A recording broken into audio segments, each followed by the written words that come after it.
تو انہوں نے کیا کیا, کئی لاکھ روپے کا سیٹ اپ ڈالا, بلیک چک اور وائٹ چک کے انڈے بچے دے دنا دن ایک دم گئے, اتنا پیسہ آنا شروع ہوا.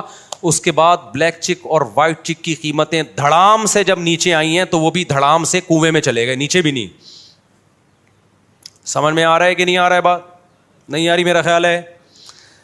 تو یہ جو جب آپ دماغ بنا لیتے ہو نا کہ ہر مہینے منتھلی اتنا, اور پھر کچھ موٹیویشنل اسپیکر جو بے وقوف ترین ہے وہ آپ کو الو بھی بنا رہے ہوتے ہیں, تو وہ آپ الو بن جاتے ہو. تو اللہ رزق اللہ کے ہاتھ میں بھائی. آپ حدیث میں آتا ہے نبی صلی اللہ علیہ وسلم نے فرمایا, نبی صلی اللہ علیہ وسلم کو جب 2 چیزوں میں سے اختیار دیا جاتا تھا نا, آپشن ہوتا تھا آپ کے پاس, ہمیشہ وہ آپشن اختیار کرتے جس میں نفع بے شک کم ہو لیکن نقصان کا اندیشہ نہ ہو, رسک نہ ہو اس میں. ہمارا نوجوان رسک لے کے پیسے نوٹ چھاپنے کی کوشش کرتا ہے. سمجھتے ہو کہ نہیں سمجھتے ہو؟ تو میں نے دیکھا ہے جو زیادہ کاروبار کی باتیں کرتے ہیں نا وہ کاروبار کرتے نہیں ہیں, اور جو کرتے ہیں وہ باتیں نہیں کرتے, وہ مارکیٹ میں جا کے بیٹھ جاتے ہیں. میں نے ایسے ایسے لوگوں کو دیکھا ہے تھوڑے تھوڑے پیسوں پہ انہوں نے بزنس کیا اور اللہ نے کروڑ پتی بنا دیا. اچھا وہ 2 لونڈے آئے تھے کراچی کے, وہ یہ بھی پوچھ رہے تھے مجھ صاحب ہم بڑی انویسٹمنٹ کے لیے ادھار لینا چاہتے ہیں کسی سے, تو ہم چاہتے ہیں کہ ادھار. میں نے کہا یہ حماقت کبھی نہ کرنا, جتنے پیسے تمہاری جیب میں ہے اس سے شروع کرو, ادھار کبھی بھی بولو مت لو, ورنہ یہ ہوگا کہ ایک نئی ٹینشن کھڑی ہو جائے گی. اپنے پیسوں سے جو کام ہوتا ہے وہ محنت کے ساتھ ہوتا ہے, دوسروں کے پیسوں سے جو کام ہوتا ہے میرے بھائی اس میں فری پھوکٹ کے پیسے ملتے ہیں, اس میں کام نہیں ہوتا. جب اپنے پیسوں سے ہوگا نا کہ میرے گٹکے کے پیسے تھے, آج میں گٹکا بچا کے نہیں کھا رہا, گٹکا تڑپ رہی ہے جان, وہ جب انویسٹ کرے گا تو 100 دفعہ سوچے گا, ایسا نہ ہو کہ کل یہ گٹکا بھی جائے, اس سے بھی جاؤں میں. ہمارے نبی صلی اللہ علیہ وسلم نے کیا فرمایا, ایک صحابی آئے, دیکھو یہ ہے بزنس, ایک صحابی آئے بھیک مانگنے کے لیے, آپ نے فرمایا کہ تمہارے پاس کاروبار کے لیے کچھ بھی نہیں ہے, کچھ بھی نہیں تھا ان کے پاس. یہ جو میں نے اس بندے 2 لونڈے لپاڑوں کو مشورہ دیا یہ اسی حدیث سے اخذ ہے. تو آپ نے فرمایا نبی صلی اللہ علیہ وسلم نے جو کچھ گھر میں ہے لے آؤ. آپ نے یہ تھوڑی فرمایا کہ ایسا کرو بزنس کے لیے انویسٹمنٹ چاہیے, انویسٹمنٹ کے لیے پیسہ چاہیے, پیسے کے لیے وسیم بھائی چاہیے جو تمہیں ادھار دے دیں. یار کیا ہو گیا بھائی, اتنی اہم بات کر رہا ہوں آپ سے, یہ باتیں آپ کو بہت سے لوگ اور بھی بتا دیں گے.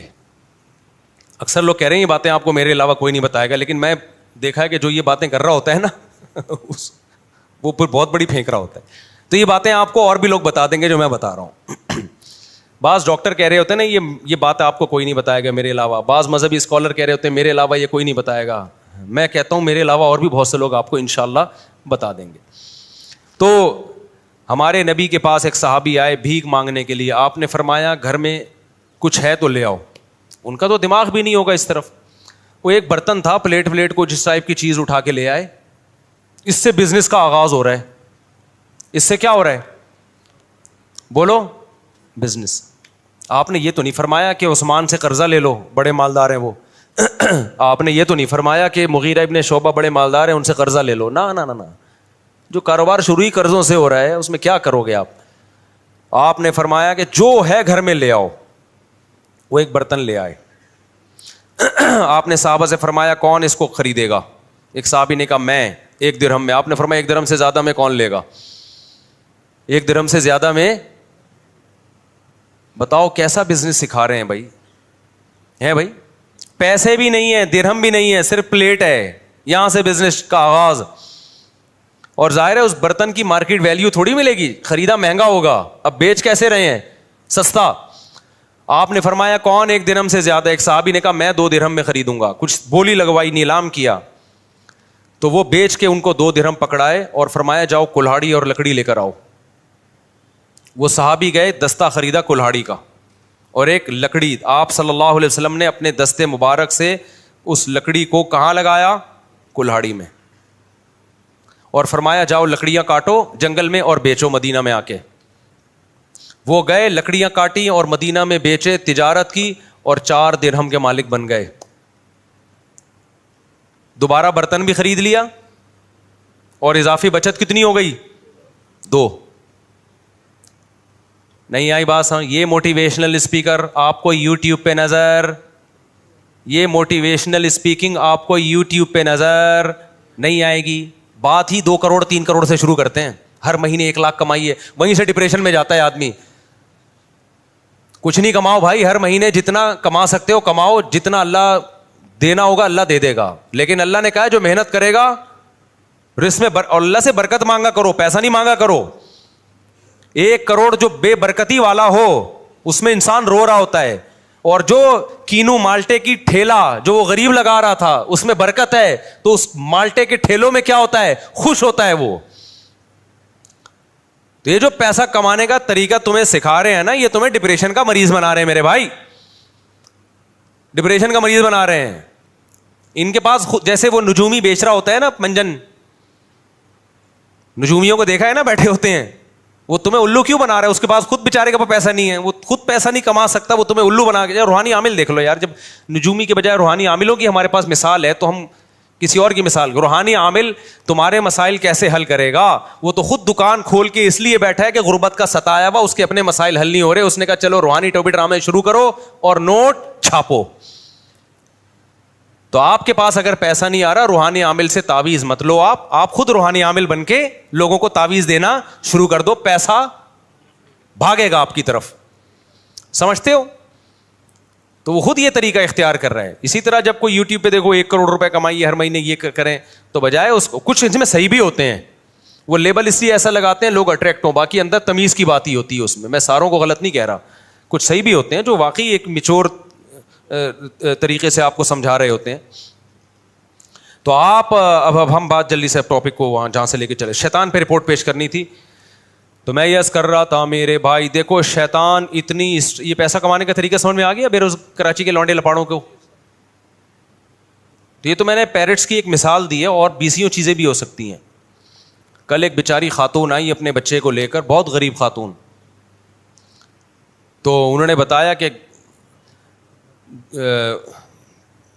ان کا بیٹا کماتا کیسے ہے, گھر میں گلاب جامن بناتا ہے, اور پتہ نہیں کتنے سارے گلاب جامن بناتا ہے, صبح لے جا کے شام تک بیچ دیتا ہے سارے, اس سے گھر چل رہا ہے پورا.